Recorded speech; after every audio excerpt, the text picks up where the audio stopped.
You're listening to CFRN, a community of believers who trade for a living. To learn more about who we are, what we do, and how we do it, call toll-free 1-866-928-3310, and we'll send you out a no-obligation information kit absolutely free. 866-928-3310. The CFRN Emini Futures Cast is now on Stitcher. Listen to us on your iPhone, Android phones, BlackBerry, and WebOS phones. Stitcher is smart radio for your phone. Find it in your app store or at Stitcher.com. Stitcher Smart Radio, the smarter way to listen to radio.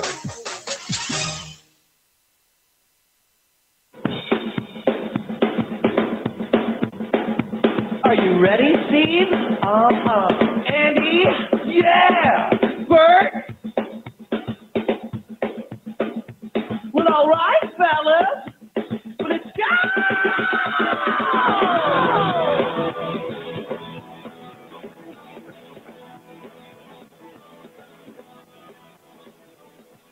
You're listening to CFRN, the Christian Financial Radio Network.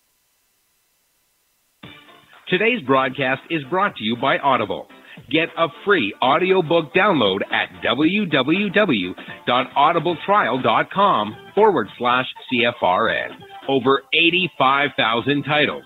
Choose from mystery, romance, religion, science, technology, business, New York Times bestsellers, even children's books. You name it, Audible has it. With 85,000 titles to choose from, you're sure to find the perfect audiobook for yourself or to give as a gift, and it's absolutely free. Just point your browser to audibletrial.com/CFRN.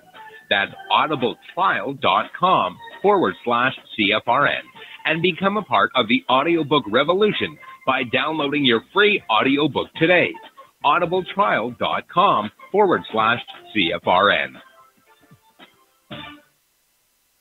Hey, trader, want to get rich quick? Well, good luck with that. If, on the other hand, you actually want to learn how to trade, the place to be is www.cfrn.net. Tune in Monday through Friday, 9 a.m. Eastern for our daily devotional, and then spend the next 3 hours learning how it's done from professional traders who actually trade for a living. That's www.cfrn.net. Every trading day from 9 a.m. to 1 p.m. Eastern. CFRN, a community of believers who trade for a living.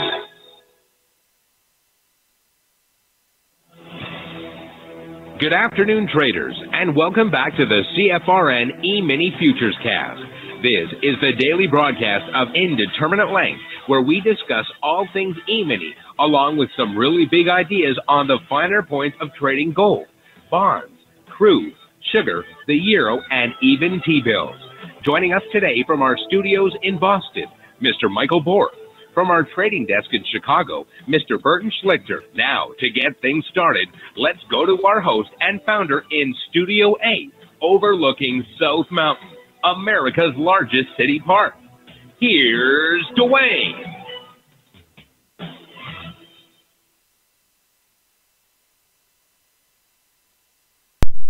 Hey, good afternoon. Welcome back. Today is Tuesday, 10th day of April, 2018. And I actually remembered to click that button, move that slider, and turn that knob. What a wonderful day. Yes, Tuesday. Turnaround Tuesday. Yeah? I guess we could call it that. Anyway, happy Tuesday to you, whoever you are, wherever you are. Thanks so much for tuning in today. We've got a great show lined up for you. We have some very special guests. They were going to be with us last week, and then there was a meeting with a hedge fund, and they had to dial it back to today. But this is an investment opportunity. Now, I'm not a registered investment advisor. Don't even play one on the radio.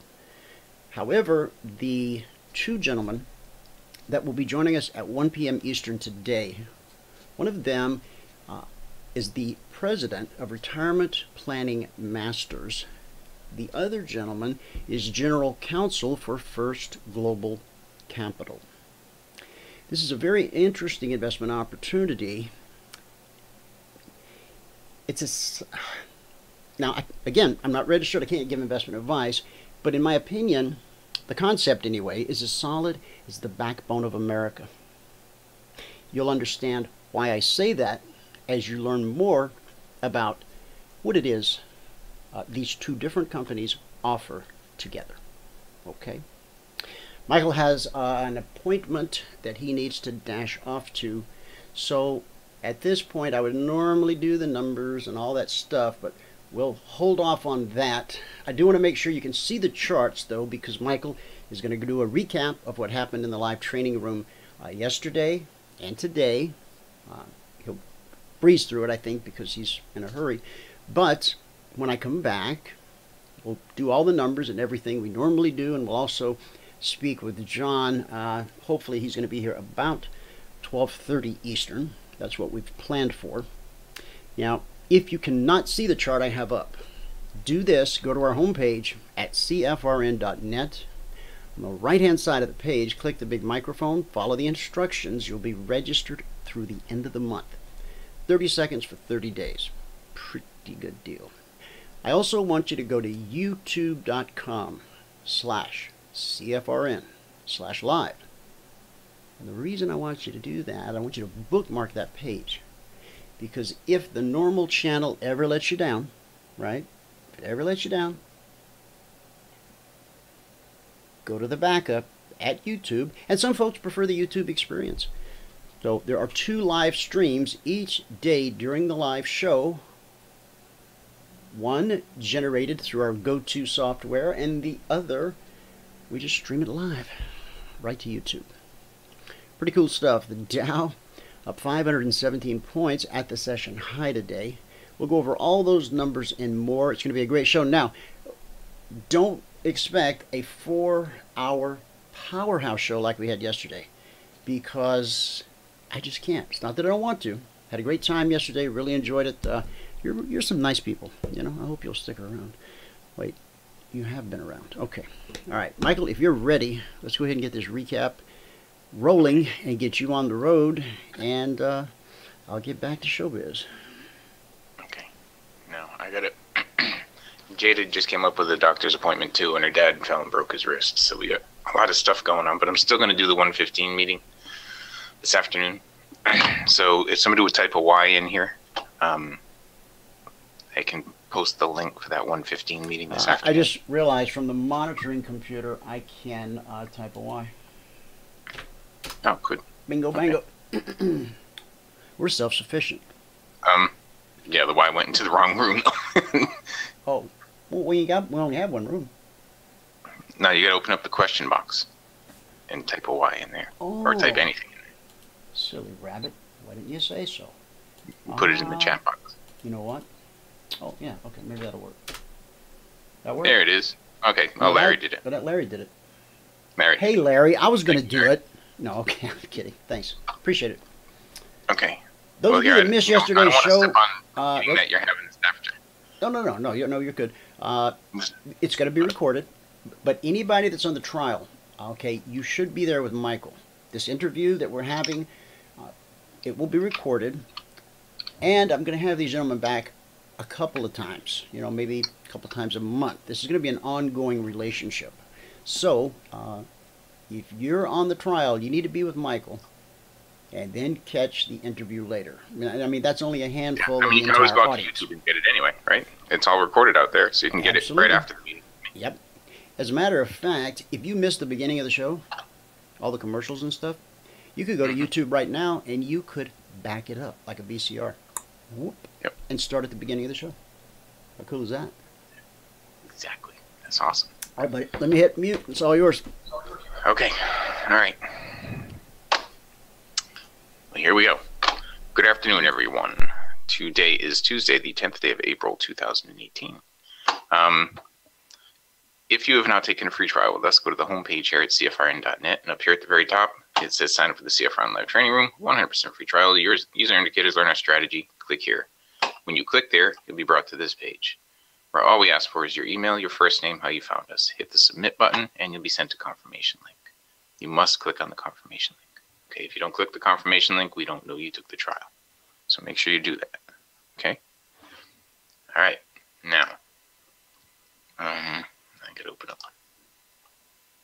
my spreadsheet. This one. If you're going to read the spreadsheet, you got to read all the CFTC risk disclosures down at the bottom. And it's going to load all the way up here for me.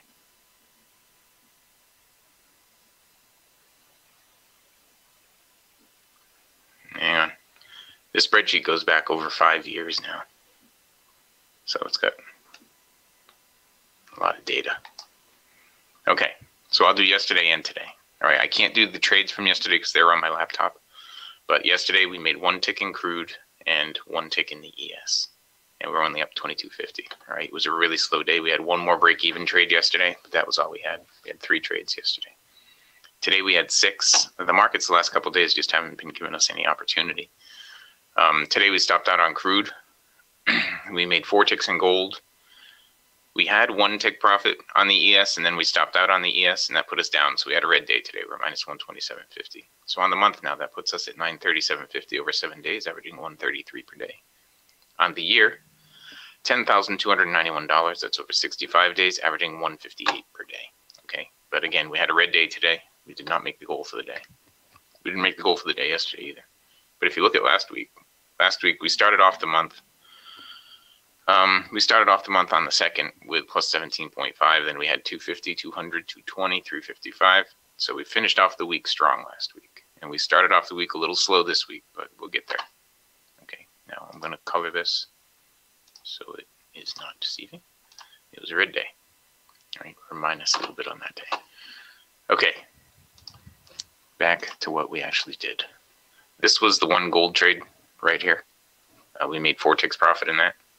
All right, during the break, it turned around and it gave another long right here. Okay, but during the morning session, there was just 1 that we missed, and even that was in the pre-market right here. Okay, that was in the pre-market. We just didn't have any opportunity today, not in the gold. Euro, similar situation, but during the break, it started to give some opportunity. Right here is where we were starting to go through the break. There was a nice shorting opportunity there, another one there, another one there. Switch directions, there was a long there. Now, all this was really fast. If you look down here at the bottom, this is 11:25, and this is 1 minute later. So all those bars were really fast. So if you would have gotten into this one, then you probably would have stayed in through this and this. Okay, and then it flipped directions, and this was fast too. Okay, that was about 5 or 6 seconds. But during the day, during the morning session anyway, the only one we missed, I think, was right here. It was right there. Okay. Then the break came along, and let's see, there was a bounce off the BBC right here that didn't put in a higher swing, and that was it. So just not a lot of opportunity. Okay. Crude oil, we had 1 stop out and 1 break even. Here was the stop out right here. It looks like in the pre-market there was a little bit of movement that could have been taken advantage of. But once the markets opened up, we missed this momentum long trade right here. I don't like to start the day out with a momentum trade anyway, but we missed that momentum long trade there. Then we stopped out here. All right, it got really choppy. We stopped out, changed directions, and there was a long there that we missed. Okay, we grabbed this one for a break even, and that was pretty much it. It hasn't done it. You know, we have lower highs and higher lows right now. We're really choppy on the crude right now. Okay. The ES, again, during the break, this leg down gave some good opportunity on the ES. And this leg up right here also did. So we definitely, if we would have been trading all the way through up until we started this show at noon, then we would have gotten our goal for the day. Okay, even though we stopped out there and we had a +1 right there. We would have had plenty of opportunity to get the goal for the day. Okay, if we were focused on the ES. Looks like there was a long trade right in here that I missed this morning, early on. And a short right there. Okay. And that's it. Right now it has pulled back, and it looks like, well, Gave a shorting opportunity right in there. And that's it. Okay, so with that, I'm going to get back to the spreadsheet. Again, if you're going to read the spreadsheet, you read all the CFTC risk disclosures down at the bottom. Today is the 10th day of April 2018. We lost 8 ticks on crude. We made 4 ticks in gold, and we lost 7 ticks on the ES. Okay, and it took us 6 trades to get there. So on the month now, we're at 937.50. That's over 7 days, averaging 133 per day. On the year, we're at 10,291.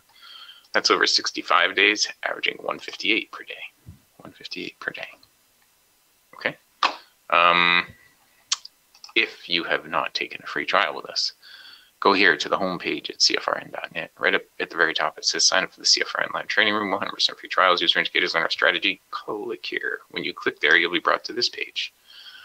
On this page, all we ask for is your email, your first name, and how you found us. Hit the submit button, and you'll be sent a confirmation link. You must click on the confirmation link. Okay, if you don't click the confirmation link, well, we don't know you took the free trial. Okay, so you got to make sure you click on that. All right, and that's it. With that, I can now pass it back out to fabulous Phoenix, Arizona, to Studio A overlooking South Mountain, America's largest city park. Dwayne, if you are ready. All right, and remember that other meeting starts at 1:15, and we got to start at 1:15 probably promptly today. Usually I say the audio will begin at 1:20. We got to do it promptly today because Jada's got a doctor's appointment at 2 o'clock that I have to get her to. Okay. All right. All right, buddy. Yeah, I got it. And yep. Yep. Recap of the recap, please. What's that echo I hear? Is that echo me or is it you? I hear my voice echo. Do you have some speakers playing in there or something? Well, I'm going to shut my mic off and then you see if you still have the echo. It just happens every now and then. Does anyone in the audience hear it? Right there, I heard myself say, did the audience hear it? And it sounded like it's coming from that room somewhere where you're at. No, I just have my headset on. That's all. I have a little ways away from my mouth, but oh, you know what? You might hear. I know what it is. You might hear yourself because I have this around my neck instead of on my ears. That's what it is. Yeah, that's it. So, no worries. We have solved the mystery. Solved the mystery. Okay. Back to the recap of the recap. Okay. Yeah, I had a red day. I didn't get the cold today. That's experience. I wanted to hear you say that because we're not ashamed of that. We don't hide from that. We don't run from that. We don't sweep that under the carpet. Why? Because that's the truth about trading. It is indeed. He traded 2 hours this morning. That's all. 2 hours. And answered a lot of questions. Did some teaching, some training, explaining. He's got people in there who've been with us for years and people who've been with us since the sun came up today. So the gamut of questions runs from the extreme to the sublime. Great job. Thank you, sir. The fact, see, we don't measure by how much money you made or how many contracts. The fact that you show up and you do your job, and your job is defined by your business plan. Now, our goal is to simply teach you how to trade. We're going to teach you not only how to trade, but we're going to teach you how to run and manage a trading business, your own trading business. You will then take that knowledge that we impart to you, and you'll go do great things.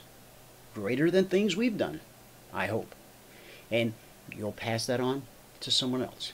So, good things are happening here on all fronts. As I mentioned yesterday, we will be trading on the open market this week.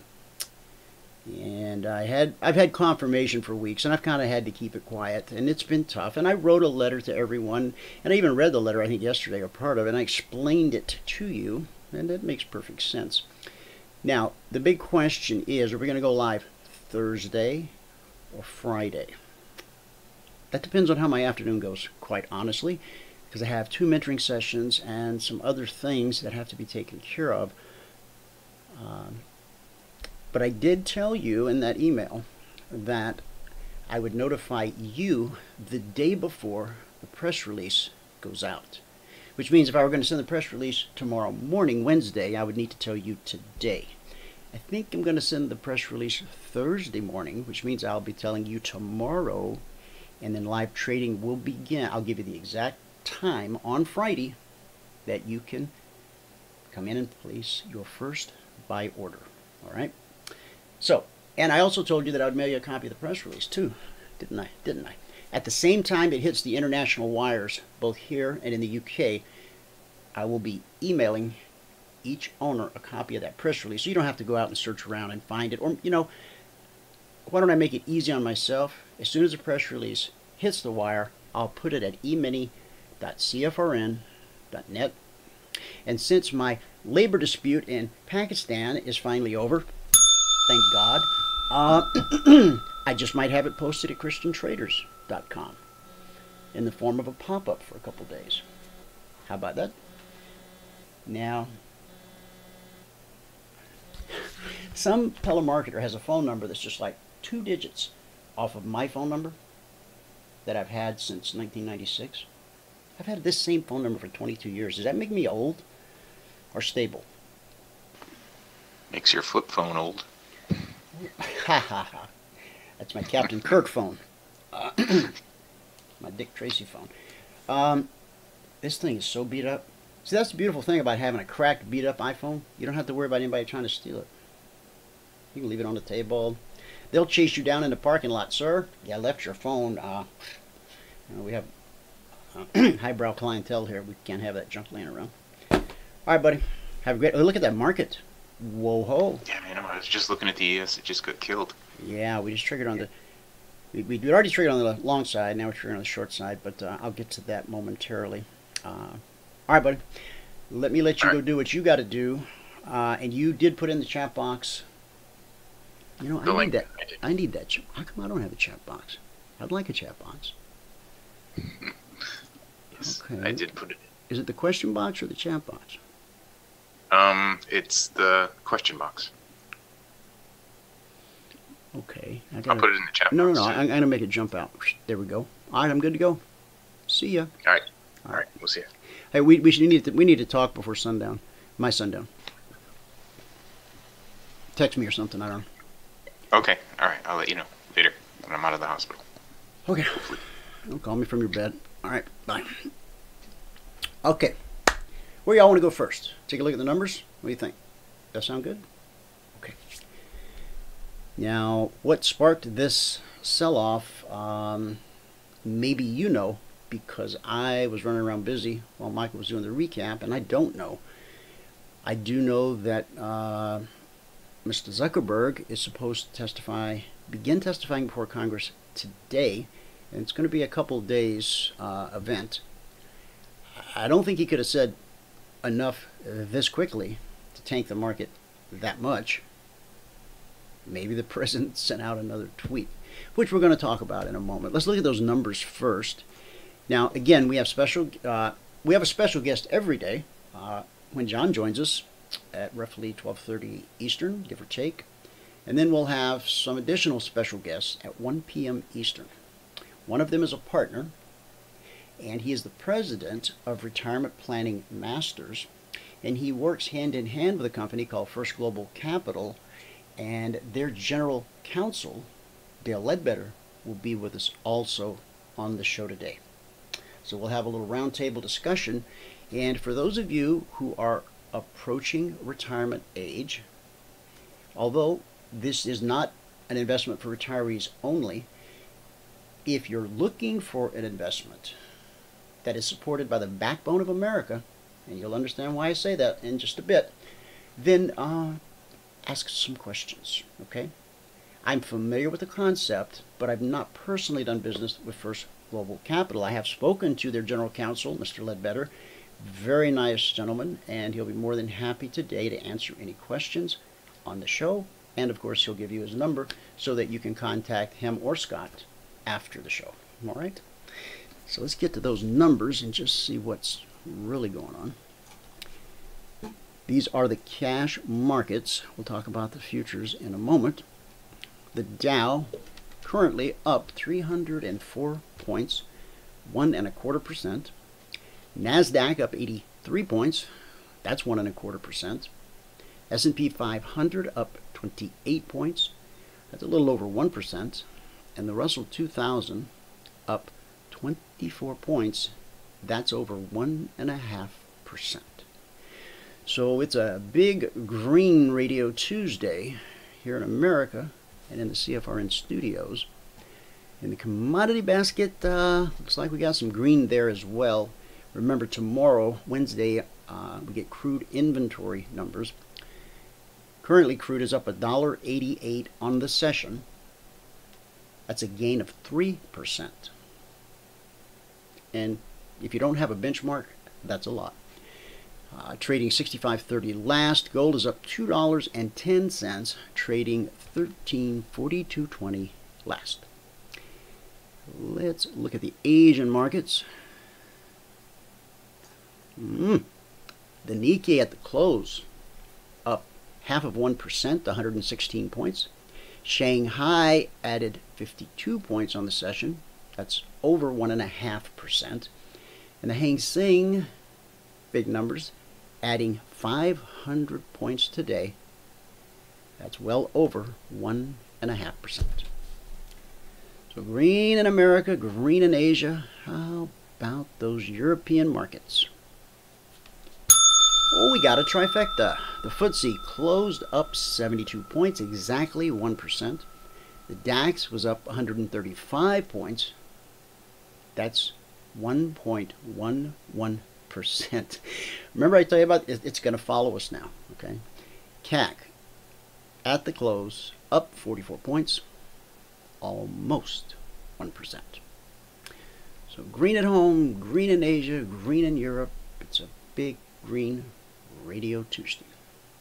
All right, let's jump to this chart. Let me check and see if John is here, because I think he might pop in early today. But we're just going to keep rolling until he does, and he will jingle my phone if I don't notice him when he comes through the door. And he may actually decide to hold off. I told him if he would like to, you know, he can, this roundtable discussion that we're going to have at 1 p.m. Eastern, he's, you know, invited to join in on that as well. So let's just get rolling with a couple of things. S&P 500, Emini Futures. These are last week's weekly trading zones. Our partners do get the fresh weekly zones every Monday morning at 6:15 a.m. Eastern. And then I typically share them with the community at large on the Thursday radio show. And sometimes I leak them out a little early. I think I leaked one out yesterday. So when we stumble across it, I want to make sure these are all last week's, because I actually thought I had leaked the S&P, but I guess I didn't. 2689, yep, 62, 32, 03. Yeah, those are definitely last week's zones. And yesterday we talked about the carryover effect of the zones. Boy, I think that spells it out right there pretty clearly. Now you probably wonder, well, how far off is that from this week's zone? Well, that was a swing and a miss. This is going to, I think this will take us up. Once we figure out what this was about, and John will probably be able to tell us, or someone in the audience, feel free to type it in. Excuse me from the audience, did you say partners get the zones on Monday morning? I did, Hal. 6:15 a.m. Eastern. That's right. Every Monday morning. And because they're weekly zones, once they are published, we don't change them, massage them, manipulate them. They are carved in stone for the entire week. And as I explained to you last week, and as I've explained for years, probably the best way to think about it is when you put those zones on your chart first thing on Monday morning, what you're doing is you're creating the playing field for the week. You got your 50-yard line and your 40 and your 30 and your 20 and right down to the end zone. What we don't expect to happen, now while we expect price to stay on that playing field for the week, what we don't expect is that by close of business Friday, there's nobody dancing in the end zone, spiking the ball, right? And has that held true most of the time for the past 9 years? It has. Almost 9 years. December 14th will make 9 years. All right, let's get after this. Last night on the Concierge Trade Alerts, when they went out, let me just go ahead and give you an opportunity to take your screenshot right now. Oh, I also sent some commentary along with the alerts, which I don't normally do. I was running late, and so I guess I was trying to use humor as a defense mechanism. Bummed because I'm running late? Don't be. Remember what Mom said, your alerts may be late, but there are children in China who don't even have alerts. Yeah, I know. All right, let me unpack that for you. Guess how many traders in Manhattan are kicking the sheets right now? Because see, I didn't get these out till 11 o'clock, after 11 o'clock Eastern last night. And I typically try to get them out before 9. Guess how many traders in Manhattan are kicking the sheets right now? Whoa, you're way off. Stick a couple zeros on the end and guess again. No, the other end. While you're at it, and more importantly, why are they kicking the sheets? No, it's not 50 Shades of Silk, and no, not because they cut his blow with Red Devil Lie again. You know, these Manhattan traders. So, let me tell you, they have no idea what they're going to trade tomorrow. Unlike you, because if you received these alerts last night, you know what you're going to trade. You also know what price you're going to trade it at. All you got to do is wait for the price to get there, and then manage the trade. Now, please understand that there are traders on Wall Street right now who have already climbed to middle management, and they've never seen a bear market, much less traded one. Half of them were online the other day trying to get into cosmetology school when the Dow dropped 500 points because some of them had never seen that before. And you know what the really scary part is? Some of them are trading your retirement account. Now, they work behind a Chinese wall, so you'll never meet them, much less speak to them or throttle them, and it's all by design. I'm not out to scare you, just to make sure you're aware. The key factor in the equation is time. If you have a 20-year window to retirement, the market will absolutely take care of itself. If you only have 5 years, then you will have to make some tough decisions. And you need to talk to a licensed professional, not some old hippie on the radio. Make sure it's someone who cares more about you than your money. So I offered 2 suggestions in the email last night. Number 1, call my foxhole buddy, Burton Schlichter, at 866-928-3310. 866-928-3310. Also, and I suggested that you do both of these, and that's tune into the show today so that you can hear more about this investment product that makes an awful lot of good sense. The thing I like about it so much is not only does it enable you to earn a relatively risk-free, there's always risk with investments, and I'm not a licensed investment advisor, so don't pay any attention to me, wait till the pros come on. But with all investments, there's some risk. This has a lower risk factor than a lot of things I've looked at over the years. And as you earn your percentage, and I'll let them tell you what that percentage is and why it's a variable, you're helping other businessmen across America. It's good stuff. Okay.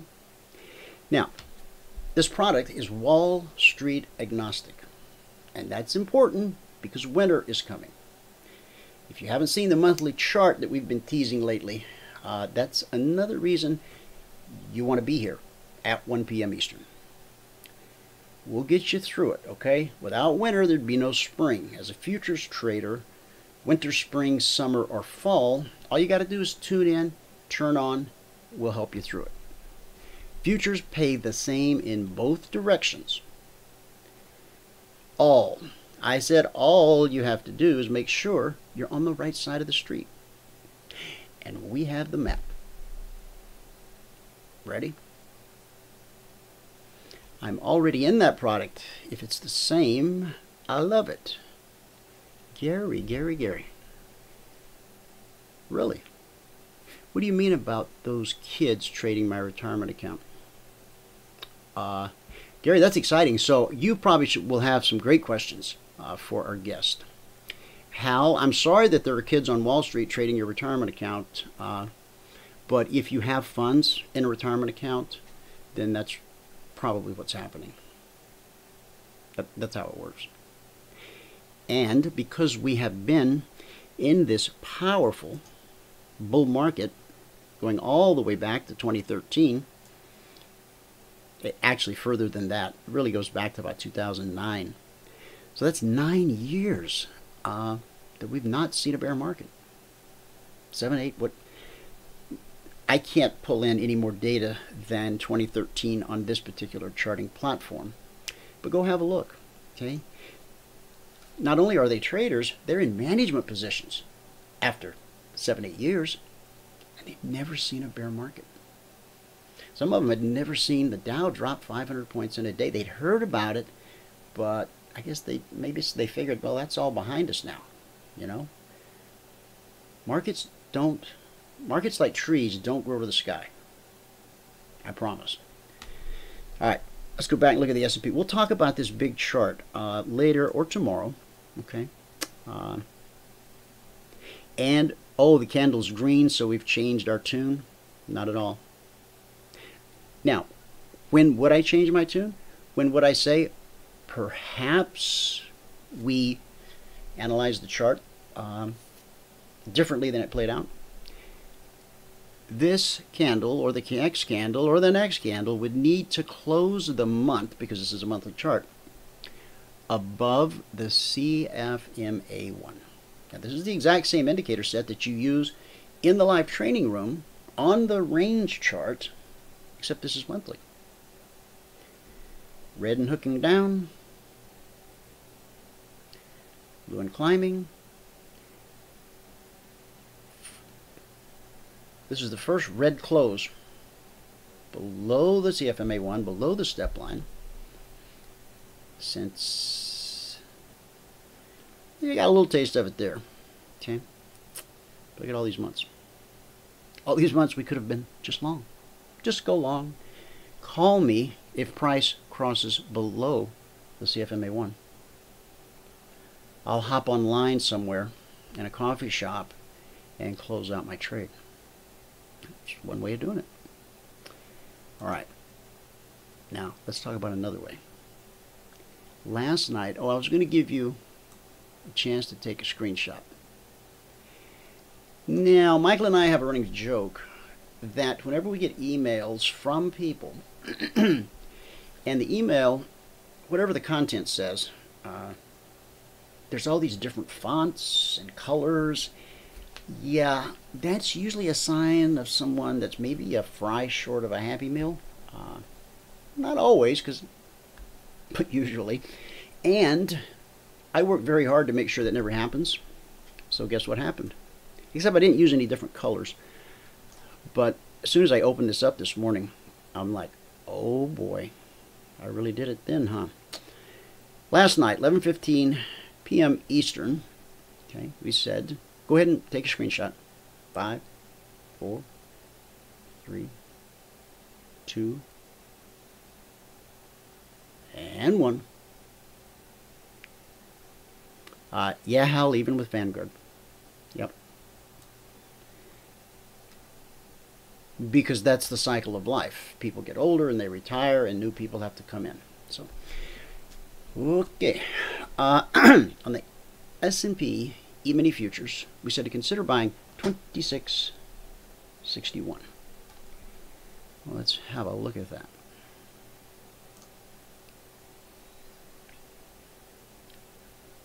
$26.61. That's going to be way up here. And yeah.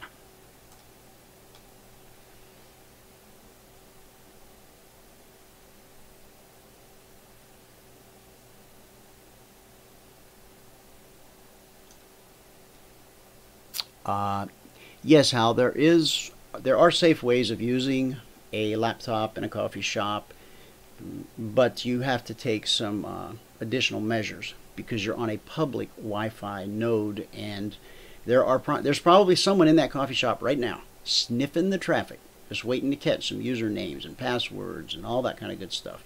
But yes, you can protect yourself, and while it's outside the scope of today's show, I will be happy to delve into that topic perhaps one day later this week. It's going to be a busy week, next week perhaps. But if you Google it, how can I be safe on a public Wi-Fi? Google will hook you right up and probably do a much better job than I could hope to do. All right, last night, 11:15 Eastern. Consider being long, 26.61. Now, I have 61 here. Calling 61. There it is. Okay. So, what do we call that? That's called a stop out. Okay. Now, yesterday we had a stop out.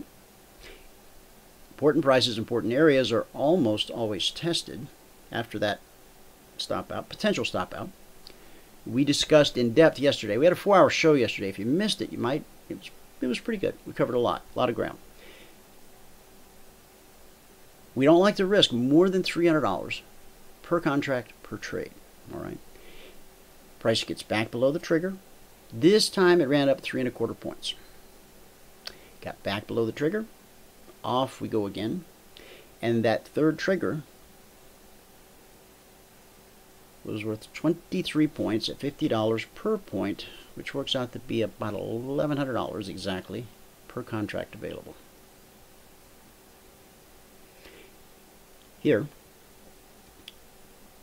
you may have had some difficulty finding stop placement. And when we have difficulty, if it's not on our 30, we go to the 5-minute, and then we have another chart that we go to. And if we don't find suitable risk at either of those 3 levels, you know what we do? We walk away. We just walk away. Because each email, as you just saw, has 8 markets, 2 trade ideas per market. That's 16 trade ideas coming out of the box.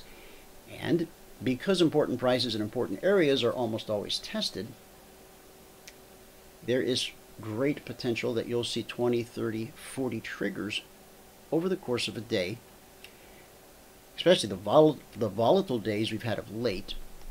Now, every now and then you're going to get a consolidation day. And while this kind of looks like an ordinary day, back in the day, compared to what we've seen of late, it's actually more of a consolidation day. Okay? So, let's put an SO up there. Stop out. That's a part of trading.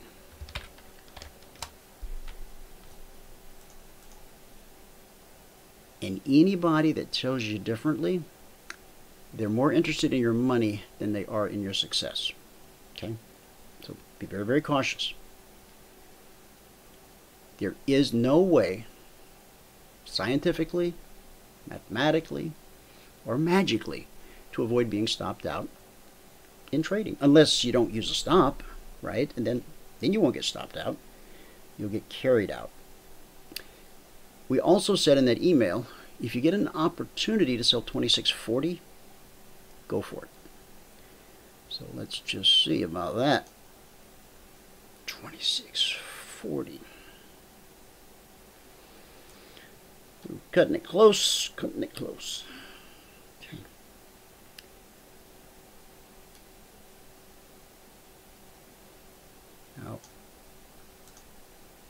All of our recaps are posted at youtube.com/CFRN. We've had some incredibly stellar days of late.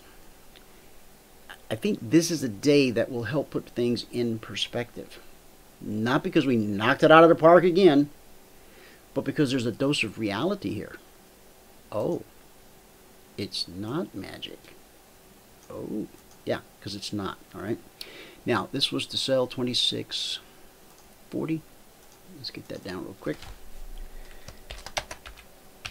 All right, sell 26.40. We spent an hour yesterday talking about the Russell. Did you realize that? You probably did. All right, okay, so the swing low off the first trigger made it down to 26.38. It's 2 points.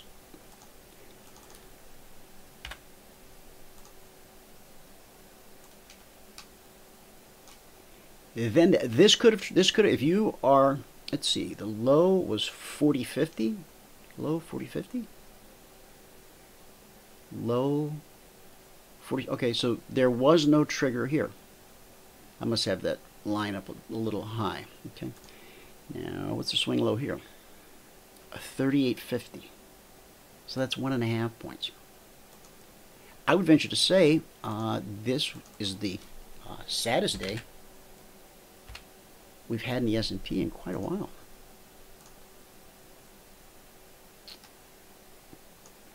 And a dose of reality is always good.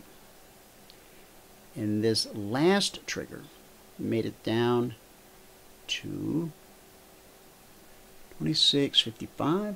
No, come on. How about 26.35? That's 5 points. Okay. And that's the tail of the tape for the S&P today. Nothing impressive, nothing overwhelming. It's just business. Time to make the donuts. Okay. All these big days we've had. Go back to Friday. We had a 20-point drop in an hour. Yesterday we had a 23-point rally over a couple of hours. These are 30-minute candles. And we may see some brisk activity this afternoon. Okay. Go to the Dow. All right. Again, these are last week's zones. On the Dow, we said to consider buying 24,400. 24,400. We put in a high up at 486. So that's 86 Dow points. Okay. And we also said to consider selling, if you got the opportunity, 24,180. 24,180. The horizontal line on my cursor right now is 24,182. So 2 points below that is your short trigger. And we've not been there yet. Now, had I, and I didn't, had I gotten everything out on time, we would have been able to catch some of this. But this candle here, 22.30, I was working on them as this was happening. And then we just went into this sideways roll. But the markets have been so kind to us of late, we can't be upset. Look at this. Look at this. This is the Russell from yesterday that we spent an hour on.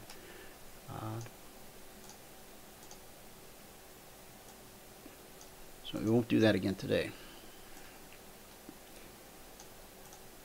Oh, and I forget what the sell side of that was. It triggered in the show. Let's see. Sunday night, Russell, sell 15.11. Did that ever trigger? No, that's why it's not marked. It never triggered. Okay.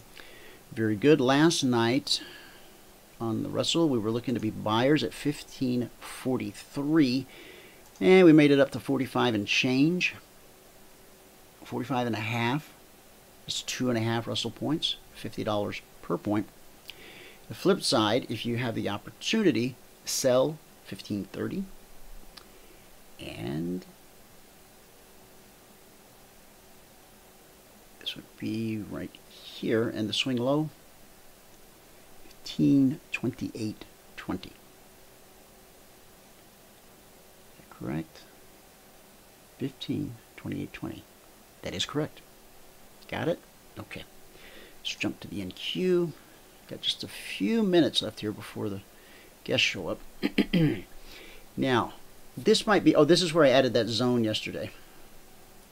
66, the 6614/15. That's the one zone from this week that I did leak out yesterday because I wanted everyone to see how it had just ran right to it. Okay. So it's yesterday. This is where it ran to it yesterday. And now you see it's hit it again and again and again and again. Important prices, important areas are almost always tested. The weekly trading zones, those are important prices, important areas. And then the Concierge Trade Alerts that come out daily. So you've got weekly important, you've got daily important. And in the one-on-one mentoring sessions, I teach you how to use the zones and the alerts to sort of triangulate the highest probability trades. Last night on this NQ, we need to take that down and open this up so we can actually see it. There we go. Okay. Last night we said to consider selling 65.25. Never got there. Consolidation. Zone to zone to zone to zone. And on the buy side for the NQ, 66.33. No trigger today on the NQ. On bonds, let's see bonds. Bonds we said to consider buying 145.26. And that's going to be right here. 145.26. Now bonds, I do not recommend those who are just learning how to trade. There's things that maybe aren't as difficult. Good money, 31.25 per tick, 32 ticks to a point. If bonds move 1 point, that's $1,000 per contract. Okay. So triggering in at 145.26. Now, as you can see, important prices, important areas, getting tested. 145.26, we ran up to 146.01. So if there's 32 ticks to a point, that's 7 ticks times 31.25 per tick. It's a little over $200 per contract. Okay. And a higher high. And each time we get back below the trigger, which begins a new trade. And back below the trigger, there's a new trade. The ones with the least amount of risk will often provide the greatest reward. This one had the least amount of risk, perhaps. Has it given us the greatest reward? Not yet. Could it? Certainly. Okay. Now we put it high up at 146.08. From 26 to 32, that's 6 points. Plus 8, that's 14 ticks. Not points, ticks. 14 ticks times 31.25 per tick. Let's jump to crude quickly.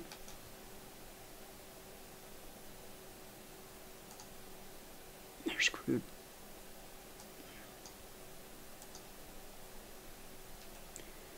Last week's zones.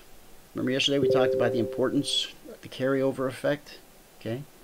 And every Thursday and Friday I give you these so that maybe it'll help you a little on Sunday night and Monday till you get around to becoming a partner.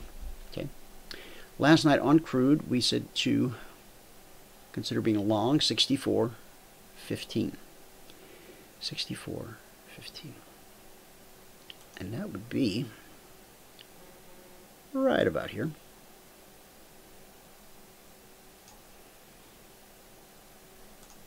$64.15.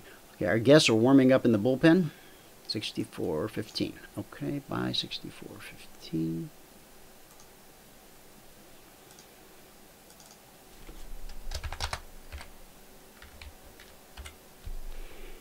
Now, if price were to get up to 65.15, you know what that would mean?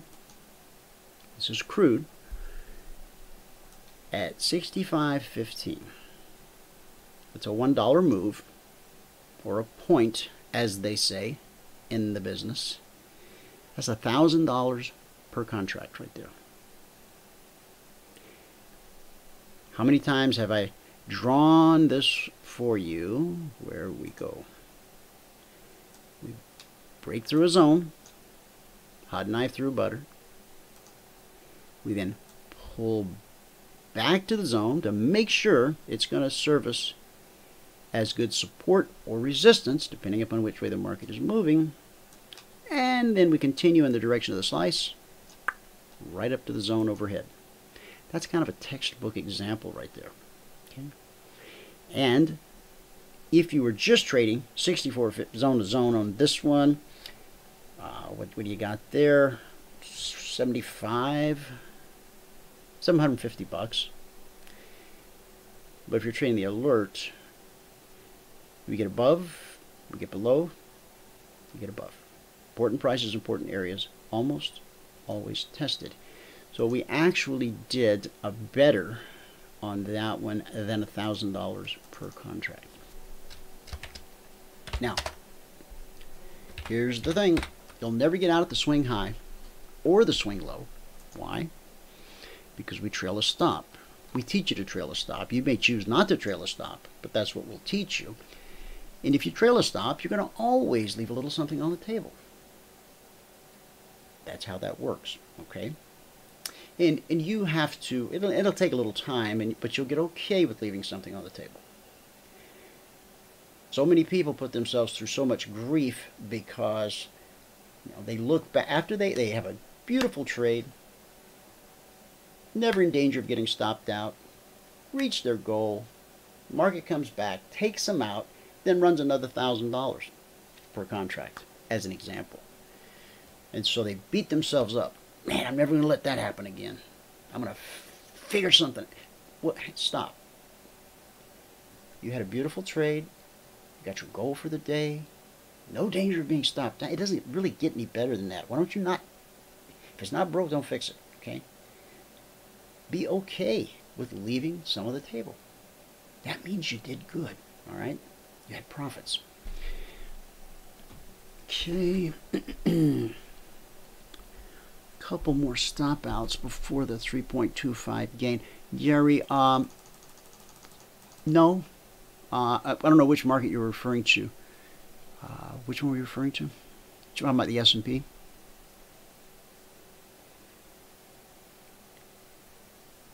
Is that the one you're talking about, Gary?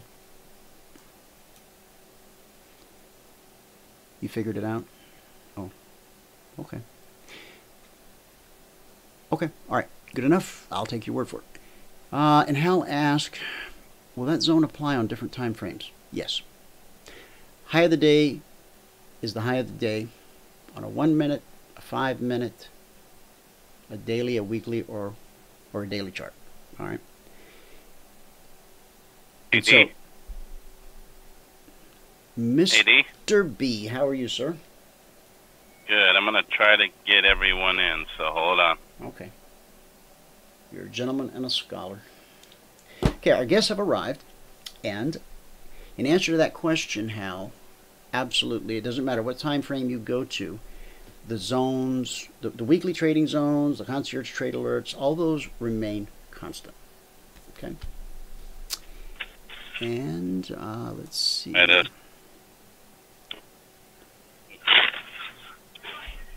Oh, yeah, Jim, I'll share that later. That's a good point that probably some folks don't know about. Okay, our guests have arrived, Bert. Is that true?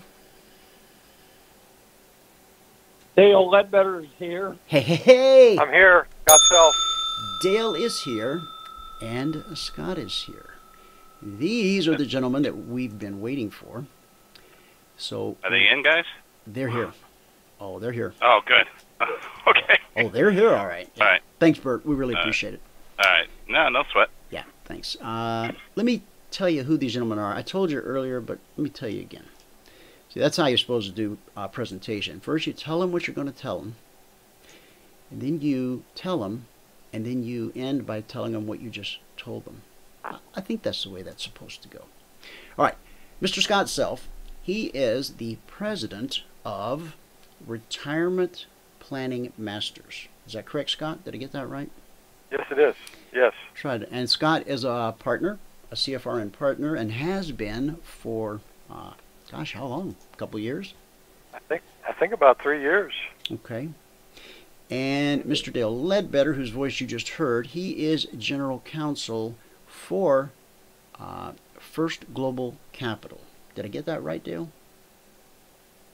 That's correct. All right. I had a conversation with Dale the other day, and I told you guys on the radio yesterday, as we get Dale warmed up here and he starts talking, you're going to like him. I think he's what they call a good old boy, all right? And we say that with great respect and honor where I come from. So, Scott.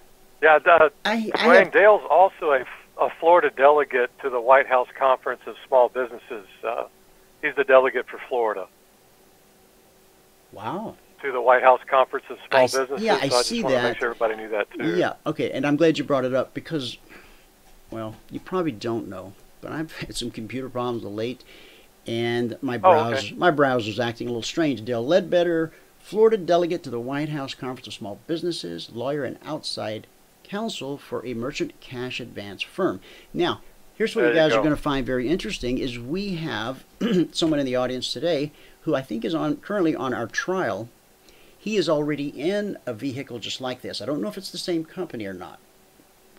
Okay. And he'll probably have some questions for you, because if it's not the same company, who knows, he might want to jump ship. And now, Scott, tell us a little bit, as a partner, Scott, just give us a thumbnail sketch of your business, Retirement Planning Masters, what you do, and then define your relationship with Dale, and then we'll get Dale going, and he'll just lay this whole thing out for folks. Okay, great. Yeah, I've been doing this for about 27 years now. I was actually started out with Dean Witter. It's not around anymore, but some of the folks listening may be familiar with him as an account executive. And then I became vice president of investments with Payne Weber 5 years after that. I was there for a short period of time, and then I started my own company, Retirement Planning Masters, because I was very concerned about the market and the potential for individuals losing money in the market, and also the fact that things are not very non-correlated when you're looking at mutual funds and things like that. I wanted to find things that would give clients an opportunity to work with non-correlated types of assets, and also other types of assets that would protect the principal value if the market went down in value. Many of the folks that I work with, I'm in Florida, are retired, so they do have a nest egg, and once they get that nest egg built up, many of them are much more concerned about losing their money than trying to get these tremendous gains that the market can give you.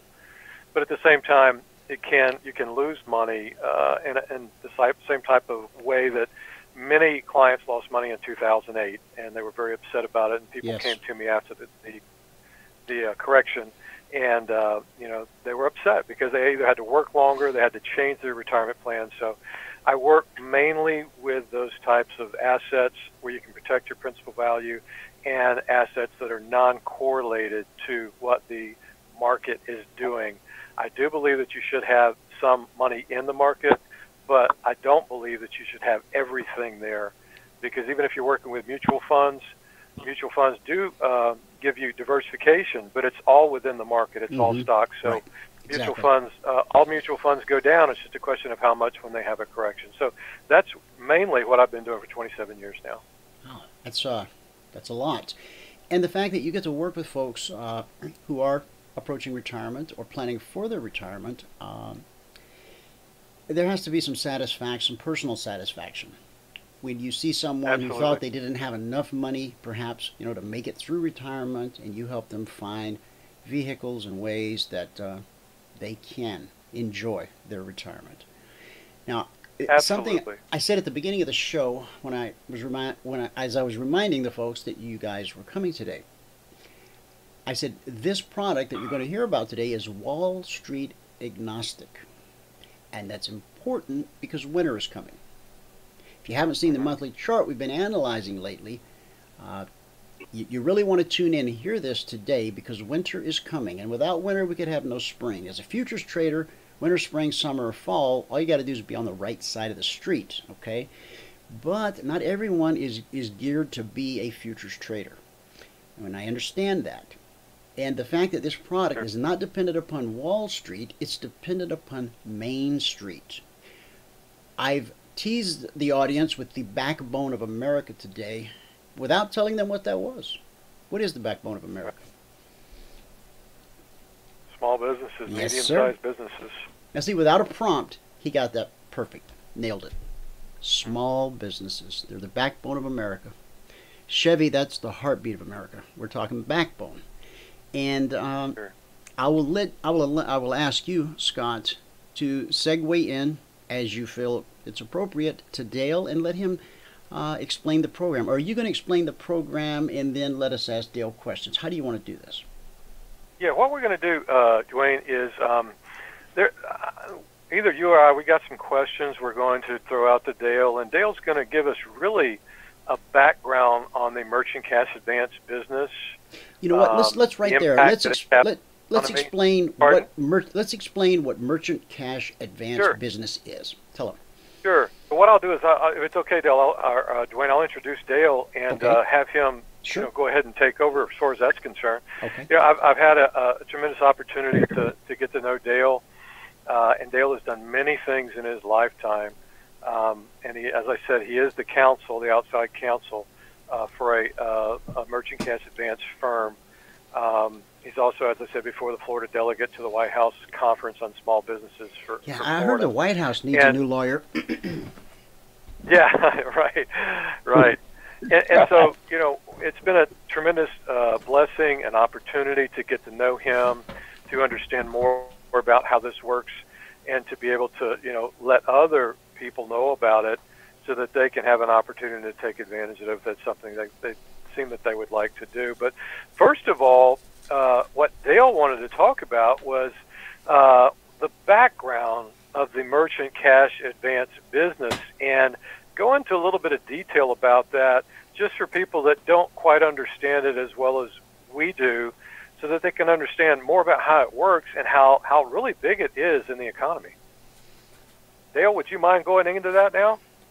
I'll be happy to, and first let me say that it is a distinct pleasure to work with people like Scott Wayne, because he cares about the people he works for. He takes a lot of time, does very thorough due diligence, seeking out the kinds of things that deliver just what you said, peace of mind and retirement, and that's a pretty elusive goal for a lot of people in the country these days. Amen. Secondly, I have to say, as one good old boy to another, it's always good to be on a good old boy show. So, I'm proud to be here. Absolutely. We're sure happy to have you with us. I will give you a little background. Well, thank you. The merchant cash advance business is a booming industry, and it's sort of the modern technology version of what used to be called the factoring business. And it really got a boost in 2008. Every time something bad happens, a lot of people are hurt, but a few people benefit. And the merchant cash advance business came in to fill a void. And that void was caused by the fact that the banks, which had been very reluctant to loan to a lot of small businesses anyway, virtually got out of the market. The big banks now, if you don't want to borrow $1 million, Wells Fargo announced they won't even take a look at a loan of less than $500,000. Bank of America recently, I saw something, loans $1 million and up. Well, if you've got a barber shop or a nail salon or a medical practice or a small construction company, you can't get funds from those banks. So the merchant cash advance industry filled that void and is continuing to grow. The CFPB, Consumer Finance Protection Bureau, recently estimated that the size of the market for small business lending is $1.4 trillion. Wow. So there is that globally or here in the U.S.? That was in the U.S. In the U.S., wow. Their quote. Yeah. Now, the merchant cash advance business is obviously not all of that. That includes all kinds of lending and types for small businesses. But the merchant cash advance business also brings another thing. That is prompt service. Let's say you're a doctor, and you have a chance to bring in another physician so you can virtually double your practice, but you need a new x-ray machine, and you got to have it right now.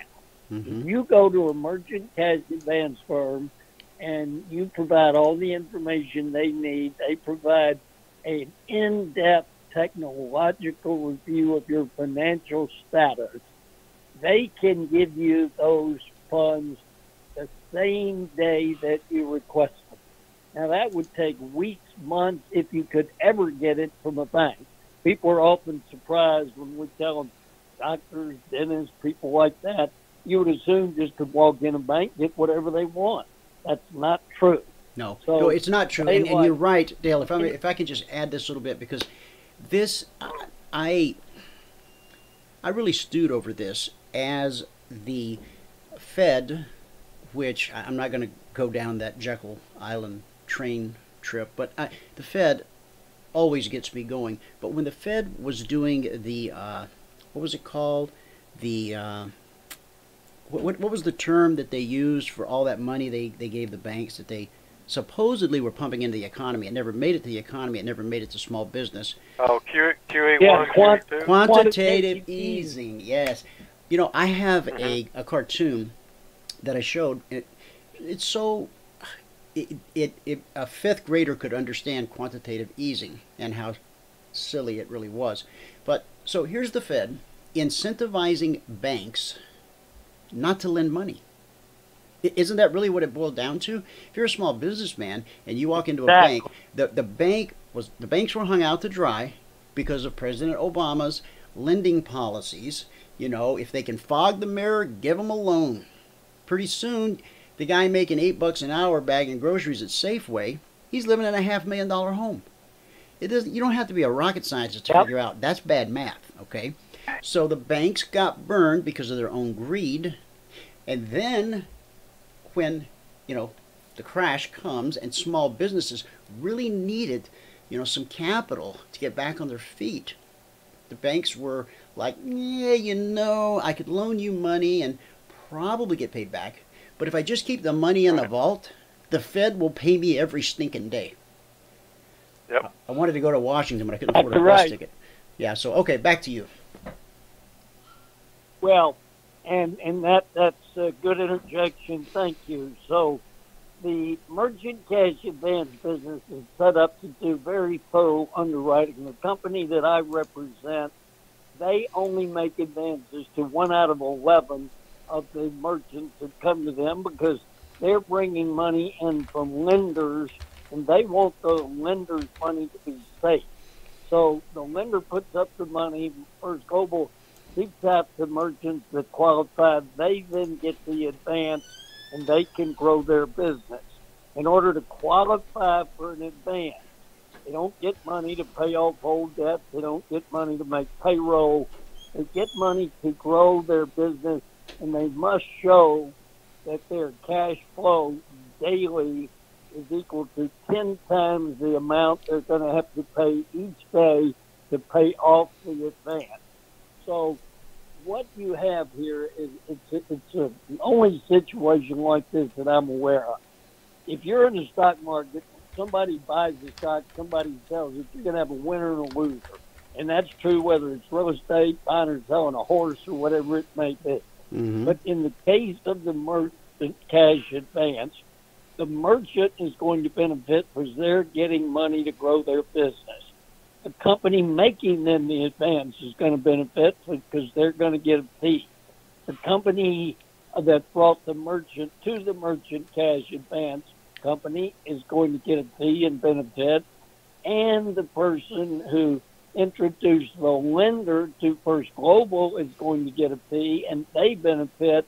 And most importantly, we do what? Exactly what you just said. We support the backbone of America, that small business portion that contributes 50% of all the jobs in the economy. So it's a 5-time win-win, win-win, win instead of a win and lose situation. I was going to say, you took the win-win-win and turned it into you put 5 W's in the win column there. Right. Yep.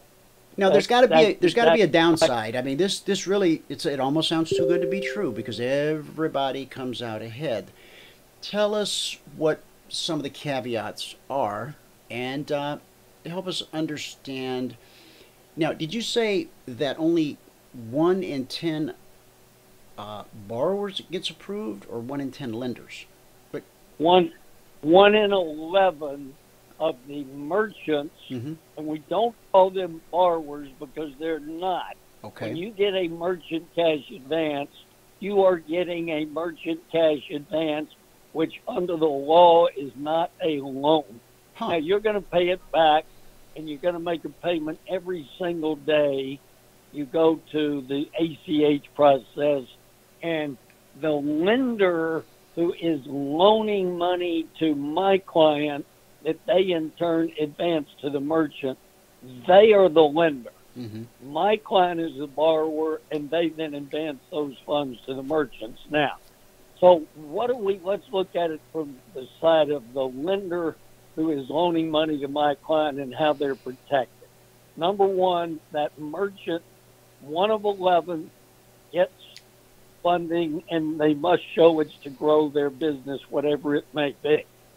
Secondly, they have to provide a personal guarantee and a lien on the assets of their company, which they don't mind doing generally because they've got some specific game plan for the use of that money immediately. They're bringing in a new doctor. They're bringing in new stoves for the restaurants. They're adding 3 chairs in their beauty salon, whatever it may be. They're generating additional revenue with those funds. That's correct. That's exactly right. Because if they're not, they shouldn't be doing it, and my client would not give them an advance. So, again, that hits right onto the target of growing the overall economy.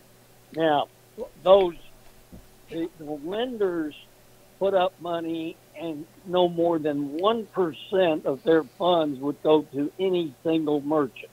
So they kind of have the ultimate in diversification. The company advances funds to... That is ultimate diversification, I just have to say. And also something you mentioned earlier, and I don't know if folks caught it, but I want to make sure they understand this. The merchant who is getting this cash advance based upon their receivables or estimated receivables, the money is paid back on a daily basis. So we all know how hard it is at the end of the month to sit down and write the mortgage payment and the car payment and the insurance and all the other things. This is it appears to be such a painless process, because whatever you process today, your Visa or MasterCard, they're going to take a sliver of that each day. It's almost like you don't even miss it. But yet, over a 9-month period of time, it's all paid back, correct? Yep.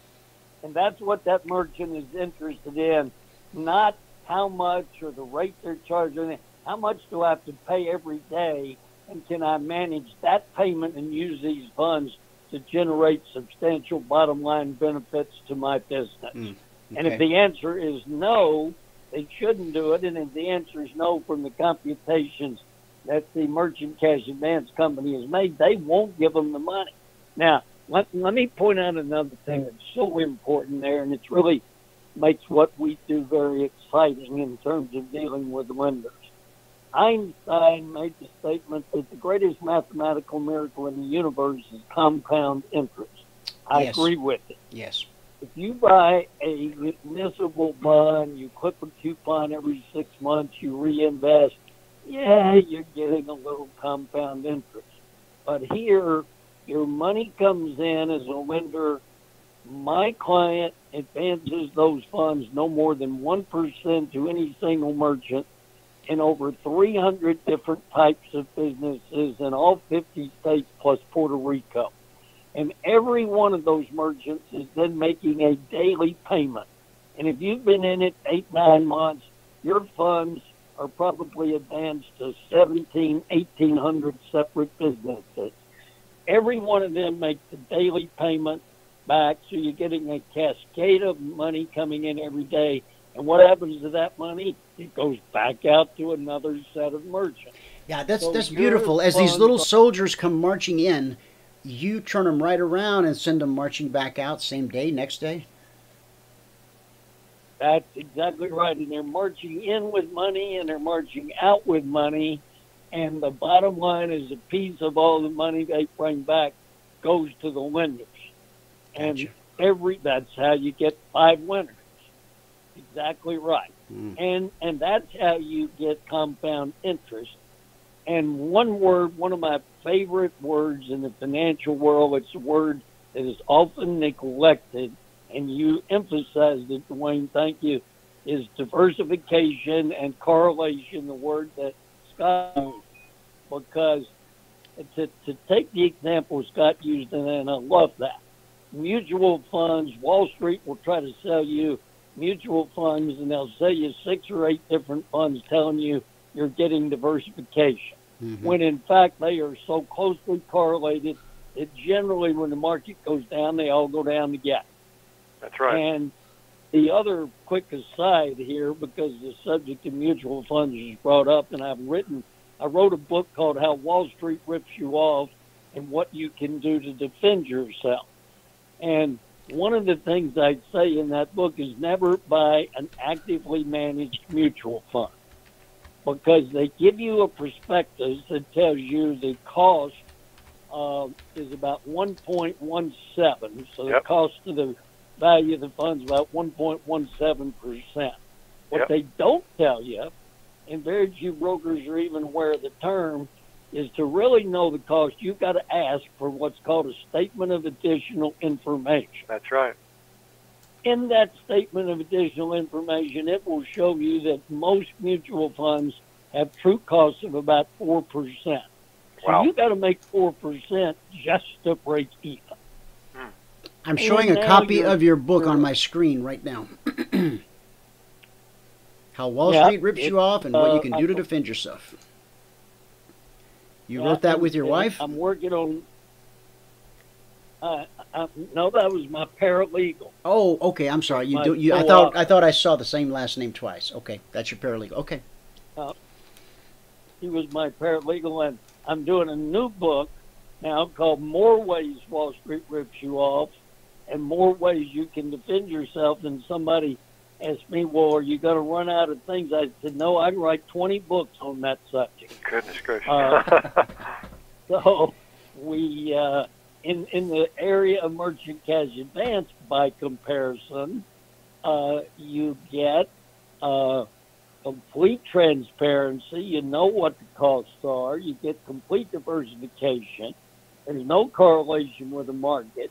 And don't get me wrong, we're not saying, and Scott is the right kind of retirement advisor would agree, we're not saying anybody should put all their money into this, but some reasonable portion to give you that correlation makes sense. And then, of course, if you're in the stock market, you're a whole lot better off being in ETFs and passively managed funds. Yep. Now, we've all heard the horror stories of the payday loan stores and how they're getting closed down. And what I don't want anyone to associate the payday loan scheme with what here sounds like a very sound investment to me. And I'm not a licensed investment professional, but I do know that I've got my money in a couple different places, and this sounds like a place I would like to have my money. What sort of interest rate would I be looking at if I put some of my money to work in this manner? Well, the lenders currently are getting from high single to low double-digit returns, and that is on an obligation of 9 months. aren't tying their money up for 5 years or 10 years or whatever, like in a lot of products. They put a loan on the funds. They get a memorandum of indebtedness for 9 months, and historically that's where the returns have run, high single, low double. Now, And why is there a that's fluctuation? Can you explain the fluctuation, Dale? Yeah, great question. I was going to say there's a variable rate because some percentage of the merchants aren't going to pay. They're going to go broke. They're going to run into problems, whatever. Okay. Some of them will fall behind. Some of them, you'll have to work with them. And my client doesn't want to own the stove in the restaurant or the x-ray machine in the doctor's office. And we'll call sometimes somebody will miss a payment. We get on the phone and the response will be, well, gosh, don't you watch the news? I'm in Minneapolis. We had 2 feet of snow yesterday. My restaurant's closed. We're going to be another day or two before we can open. And we work with them to try to extend the payment, extend the terms, do everything we can to protect them, and in turn, that protects the lender. But there's clearly going to be some fallout, some business issue, and that's why you may get 8, you may get 9, you may get 10, you may get 11, but it's in that range that historically the returns have come back to the lenders. And the vast majority of lenders leave the money in and roll it over for another 9 and another 9 and so on. The rates that you quoted, basically the general rates you quoted, Dale, they're net of the defaults.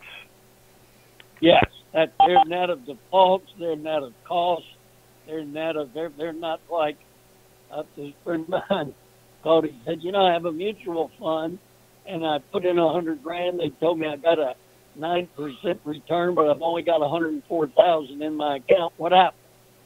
So I explained the cruel math of mutual funds. Right. And that's not the case here. That's the net number. That is correct. Okay. Sure. And how do you determine, if I'm the merchant, how do you determine how much money you're willing to loan me? It is a very sophisticated combination of technology and analytical algorithms. They look at your everything from your credit score to your past history to the status of your business in the community and so on. But most importantly, what is the current cash flow of your business? What is the likelihood that that will be maintained and will not fall off? And it must meet that most important criteria of all. You must demonstrate that cash flow is equal to 10 times the amount of daily payment you're going to have to pay to pay the advance back. That's the overarching criteria that's used, but it's one of a lot. And by the way, people, you hear that term fintech all the time. I'm sure a lot of your listeners, Dwayne, want to participate in the fintech revolution and technology. This company that I represent, they're not a merchant cash advance company using technology. They are a technology company in the merchant cash advance business. So you have an opportunity to be a lender and participate in what's going on in the fintech world with less volatility than you have by participating as a stockholder. Very different environment. And I think that's important. How competitive is this space? Because you mentioned earlier on this is like a $1 trillion annual business. What was the number? Yes, 1.4 according to CFPB. But now that's not the merchant cash. That's total of lending of all types for small businesses. Okay. And now that does not include the payday lending that you referred to, because that is to individuals. There have been horrible abuses and rip-offs, and not in that industry. This is not advancing money to individuals or payday lending on their paycheck. This goes only to small businesses, back to the term, the backbone of America. Mm-hmm. That's where the money goes. They're the ones that are paying it back. And the incentive from my client is to keep them in business, keep them prospering, keep them growing. And typically they're going to pay off that advance, and they won't get another one for several years until they're ready to reach a new growth threshold. Whereas that poor payday lender, the idea is you just get them in over their head and repossess what few things they have. And I don't have a whole lot of good things to say about that industry. But nor do I, because I've known people who've got caught up in that cycle. And once you're caught up in it, if you're working a typical job where you punch a clock, there's no way out. You become an indentured slave. You're no longer working for yourself or your family. You're working for that payday loan store up on the corner. That's exactly right, and it's sad. There's one not too far from where I live here in Florida. You see people lined up in front of that place, on payday and all, and you know that they're never going to get out. Exactly. They'll either have to go, they'll either have to go rogue or go bankrupt. And who wants, which is what I like about the business we're talking about today. This isn't so that the merchant can get out of debt. It's not so that the merchant can go on vacation or buy a new car. It's so the merchant can grow his business and make more money. Absolutely. That's right. And that, you know what? You summed up the industry and the business, and you said earlier you're going to tell people what you're going to talk about, then you talk about it, then you're going to summarize and tell them what you talked about. You pretty much summed it up right there, Dwayne. That's what it's all about. That's absolutely simple. Now, again, the payback method is daily, so it's a small sliver of your cash flow, to the point where hopefully you don't even notice it. The advance is paid back over a period of 9 months. Right. Well, the advance, the lender loans money for a period of 9 months. The advance to the merchant can be anywhere from 3 to 4 months up to 10 or 11. It's never more than 12. It does coincidentally average right around 9 months, but many are shorter and a few are longer. Right. And Dale, can you talk a little bit about the percentage of companies that continue the loan? Well, you're talking about the companies. Now, when you say loan, you mean the advance? Yes. I'm sorry. Yeah, the merchant cash advance. They just roll it over every time? Okay. They roll it over, yeah. Yeah, well, typically what happens, they've never missed a payment. They're 2 or 3 months into it. We'll go to them and say, can you use more money? Is there other growth opportunities? They say yes. So we'll just extend and roll that over. But typically, more of them terminate it, pay it off, and then 6 months or a year and a half later, they come back and they've hit a new growth opportunity. If the same merchant is using that same money and rolling it over, that's not good, because now you're setting up almost a payday lending type thing. Right. And you don't want to do that.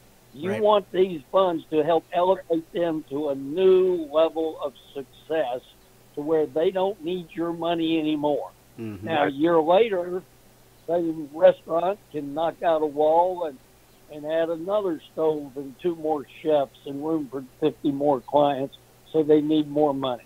But it's always tied to a success factor, not to a survival factor.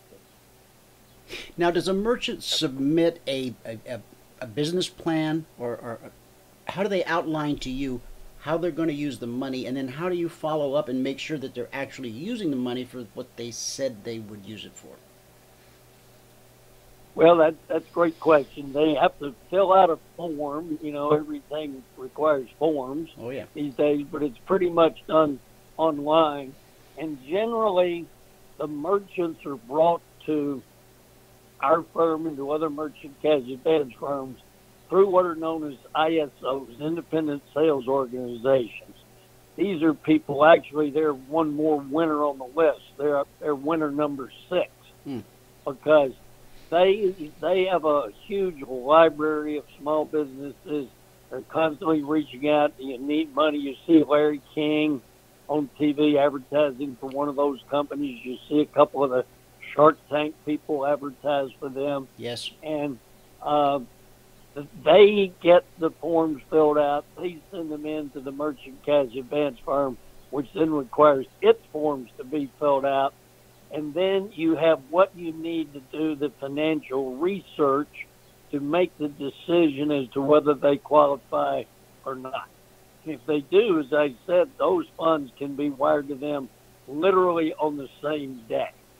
But that's a testament to the technology that is involved, and it's an awesome thing to watch the underwriting process.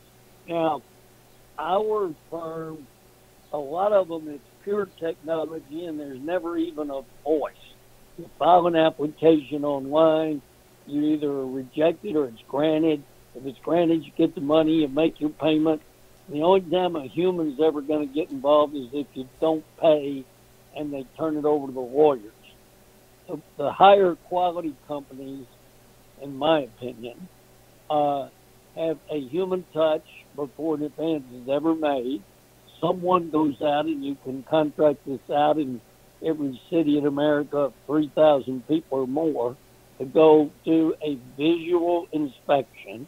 Yes, there is a Joe's Pizza on this corner. Yes, there are people in there, and they're eating pizza. And the pizza's not bad. That's right. Now, let me ask a question. This is industry related to the industry you're in, because as a business owner myself, I get unsolicited emails, and of late I've been getting unsolicited text messages on my smartphone.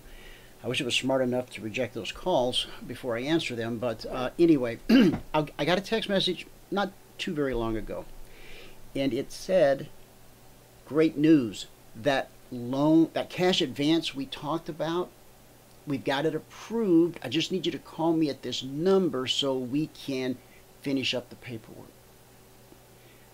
What a dirty, rotten trick. Because, I mean, if you send that message to 10 people, well, probably at any given time, 2 of them have been trying to borrow some money somewhere. And I just think that's a... So I decided one of them did it to me. I called him. I go, "Oh, man, I'm so glad you got that approved." And he's like, "Oh, yeah. Boy, you're in like Flynn." And I worked that guy for a week. And then I told him how unhappy I was with his marketing tactics. And he's like, "Oh, well, I didn't know anything about that. You know, we just take the incoming calls." "Oh, okay. Well, you might want to look for another job, because I don't think you're going to be there too long." So, anyway. Now, what are those people up to? Well, what's their end game? Do they actually loan people money? Well, most of them don't. No, they bring in that prospect. That's one way they find a prospect. Then they go out and find a merchant cash advance company and try to sell that lead. Oh, gotcha. Huh. But the good ones qualify them. They do it properly. They're having conferences. They're having meetings. They do all sorts of things. They go to trade association meetings. They call on small businesses face to face. The ones that are doing what you described, they don't qualify the lead. Then they try to throw it off to some merchant cash advance firm and make their commission and run. Again, the better firms require that independent sales organization lead generator to get their commissions, oftentimes based on the performance of the advance they're requesting. And the good people really are helping small businesses. And then you've always got some bottom feeders, just like you do in every business. You see? Yes, exactly. I understand. And, you know, and the more I think about this, you're not out looking for the guy in trouble who's about to go under. who can't make Right. the rent or the mortgage payment next month. You're out looking for successful, profitable merchants who are ready to take their business to the next level. Exactly. That's kind of exciting. That's right. That's, again, a huge point. When I was a delegate to the White House Conference on Small Business that Scott mentioned, what did we learn at that conference? We learned the single most important thing to a small business is having access to cash. Yep. Capital. They cannot grow their business. And that was true then. It's true today. It'll be true tomorrow and next year and on and on. And if they are struggling, a merchant cash advance business is not the place to go to try to get money to stay alive. It's just not geared for that. It is to support that successful company. It's got a great location, a great marketing idea, a good customer base, and knows they can expand and grow it. And they are so frustrated because they can't get access to cash to do that expansion. And then here comes to the blare of trumpets, the merchant cash advance company to their rescue. Absolutely. Yeah. Very interesting, very interesting. Now, Scott, if someone in the audience has money that they want to put to work helping small businesses across America, or if someone in the audience is a small business and would like to take their business to the next level, do they contact Sure. you? Do they contact Dale? What's the next step? It's a great question, Dwayne. Yeah, what they do is they would contact me, and then I would go through the channels at the firm that Dale's at and that Dale represents, and we would do everything we can to help them if it's a merchant. Also, if they have the potential to become a lender, then they would also contact me, and I would make available to them all of the specific information about the opportunity that they have within the merchant cash advance industry to have this as an asset in their portfolio, whether it be a qualified account, an IRA, or a non-qualified account, because a lot of my clients have this in non-qualified funds, meaning funds that they have from savings or those types of things where they're getting a very low rate of return. They don't need it. They're tying it up for a very short period of time. It's 9 months. If they decide they want to liquidate it, they can do that at that time.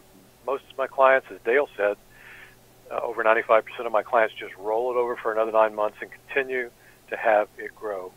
So yes, either way, they would contact me, and then I could get all of the information to them by email or talk to them over the phone about it, so that they'd be able to make an educated and informed decision. Could you And give that's some a really important point Scott just made. For my client, almost 45% of all the lenders are qualified, and that's important because there are 10 different custodians who serve as custodians for self-directed IRA. That's right. They do a lot of due diligence on the companies. They aren't going to just allow people to come in and hold their money in something that they've not checked out, done due diligence on, and searched out. So it's very reassuring to people to know that a multiple number of custodians have done that due diligence. That's right. That's right. And all of my clients, we work with one of the largest self-directed IRA firms in the United States of Florida, or in the United States of America. Now, all investments carry some degree of risk, some more than others. What is the risk here? Worst case scenario, well, what could if I gave you 10 grand or 100 grand, what's the worst case scenario? I lose it? Okay, but how does that happen? The worst case scenario is all those merchants go out of business and can't pay back the funds they owe, and you don't get your money back. In the event of a catastrophic economic collapse, I will say this. When I wrote my book, I did a lot of research on the Depression. And we had 25% unemployment, and banks and Wall Street all falling on their face. and there were still photographs of the crowded streets of Manhattan. Oh, yeah, wow. People going into barber shops, going into bars and restaurants and so on.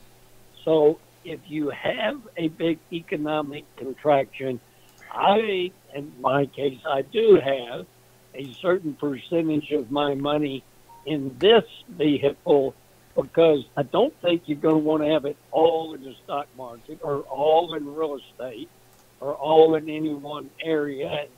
Diversification and asset allocation becomes important, and this kind of industry has a very definite place in spreading that risk. Now, specifically, that's a hard question to answer, because if you've only got 1% and it's actually less than that to any single merchant, and the likelihood of them all going out of business is virtually impossible. But a large number of them would have to go out, and recessions tend to be rolling. Even in 2008, that was primarily California, Nevada, Arizona, and Florida. There wasn't really a housing collapse in Kansas. And Sure. So here you're in all 50 states plus Puerto Rico. You know, the next to that, it's if there was a computer collapse or a hacking of the system, there are backups on the West Coast, on the East Coast. So if there's a hurricane, you're covered. If there's an earthquake, you're covered.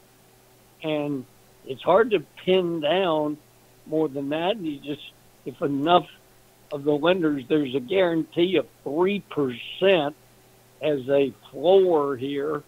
So the only other thing, if First Global went out of business and couldn't perform, I guess I would compare that to when Countrywide went out of business, was taken over by Merrill Lynch and Bank of America. And the people who had mortgages, they just, instead of Countrywide servicing them, now Bank of America was servicing them, and someone would be appointed to identify the assets and the liabilities and continue the payment process. But that's about as close as I can come to giving you a worst case scenario. Okay, and that's exactly that's exactly what I wanted to hear. So, Scott, I think it would be appropriate at this point to give out your contact information. And what I'll do, folks, is I will make it available on our Google Plus blog, emini.cfrn.net. I will put up a picture of Scott, and I will put his contact information. And, of course, there'll be a link to today's interview for those who missed it, or maybe you have a spouse and you want your spouse to listen to what we've talked about today, so that together you can pray and make a decision if it's something that's right for your family or your business. Absolutely. Absolutely, Dwayne. And, one thing I wanted to also add to what Dale had said is that all of the clients, they have access to a portal. They can look at the asset anytime that they want to do that. They also receive emailed monthly statements of the asset. And my information is, you can contact me. I'm going to give my cell phone number because I am visiting clients a lot in Florida. I have a lot of retired clients, so they don't like driving to Tampa, so I usually go to see a lot of my clients. The information will be sent out to anybody that wants it by email. And if they're in another state, we can handle everything by email and by phone. My phone number is 813-495-0692. And my email address is my name, Scott, all lowercase, Scott, S-C-O-T-T, period, self, S-E-L-F, like myself, real easy last name. So Scott, period, self, period, Tampa, @gmail.com. I'm very prompt to get back with prospective clients. Go ahead. Scott, period, self, period, Tampa, @gmail.com. I'm very prompt to get back to prospective clients to get the information to them that they need. I have a number of different types of information on the asset class that have been approved by the firm.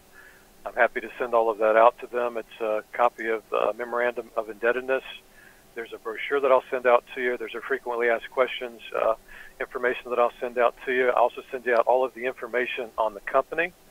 And then when you receive that, if you'd like to do a conference call, I'm happy to do that and answer all questions that you have about the asset. Fantastic. Gary in the audience says that First Global is the company that he actually he has some money with right now. Okay, great. He got there through a different financial planner, but it is First Global that he's working with.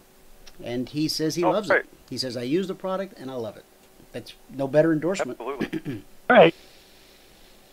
That's terrific. Gentlemen, Absolutely. Happy to have you in the family. I thank Absolutely. you. I thank you both for taking the time to come on the show today and just initially explain this. I know folks are going to want to do some thinking and, like I say, talk to their spouses, maybe listen to the interview again, and then they'll be getting in touch with Scott if they want to go to the next step.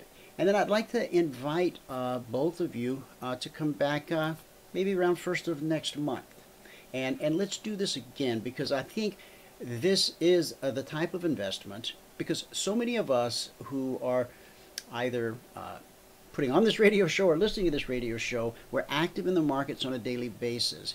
And to know that I've got some money somewhere that's relatively safe, again, with all investments there's risk, but it's relatively safe. I don't have to think about it too much. I've got a technology company watching over it, managing it for me, and as my little soldiers march in, they turn them around and send them right back out. I like that concept. I really do. Absolutely. We appreciate being on with you, Dwayne. Absolutely. Dwayne, you do a great service to the public, and I know by introducing people like Scott, that's, again, you have winners all around there, and Scott's a great privilege to work with you. So thanks to both of you, and thanks to the members of the audience for tuning in and giving us the courtesy of your time. Absolutely. Yeah, and I appreciate that too, Dale, and the same thing to the audience from me too. I appreciate your time very much. Frederick from the audience bye-bye. Okay, have a great day. I'm going to give him the website address for First Global. I found it myself this morning. I went there, and the website, it really explains the process quite well. So I'll give that out. Gentlemen, thank you for your time today. Members of the audience, be in touch with these gentlemen. I think this is something we're going to hang on to. Have a great day. Thank you. Thanks for joining us. Thank you very much. Bye-bye, Dwayne. Bye-bye. Now, First Global is right here. Now, you need to contact Scott, okay? Because Scott brought this opportunity to us. That's the firstglobalcapital.com website. Let Scott fill out the form for you, okay? That's how we do things here at CFRN. All right. Did John make it in?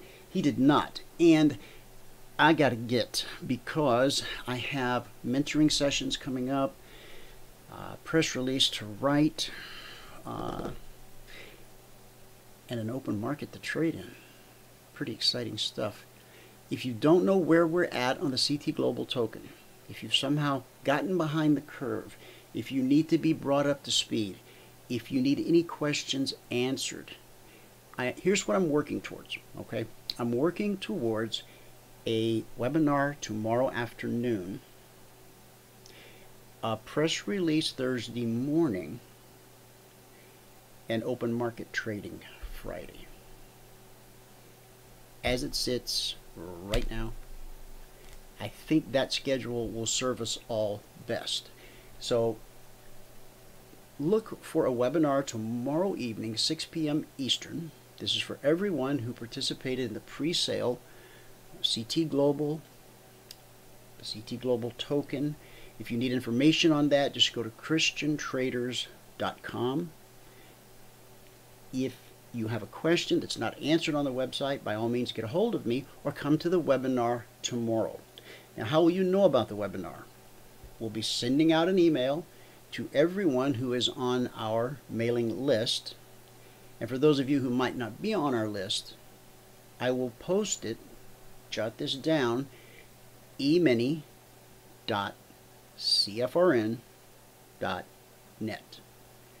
emini.cfrn.net. So here's what you can expect. A webinar tomorrow, 6 p.m. Eastern. a press release Thursday morning. Open market trading begins Friday. Now, I've had to juggle a few things and create that schedule as we were broadcasting live. If I overlooked something and missed something, I will keep you apprised at emini.cfrn.net. I want to thank each and every one of you for tuning in today. Whoever you are, wherever you are, may God continue to richly bless you with His mercy and with His grace.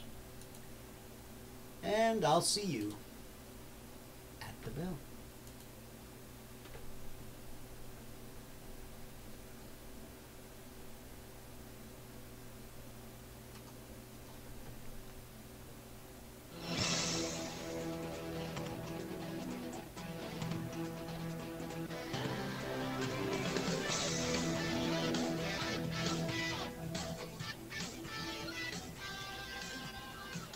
Remember this, there is no greater return on investment than to see a human life changed and given hope.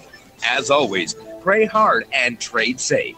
Any financial information discussed on this show is simply the opinion of our host, Dwayne Reeves, his co-hosts, and guests. To learn more about trading Emini Futures or to take a 1-week free trial in our live trading room, call 1-866-928-3310.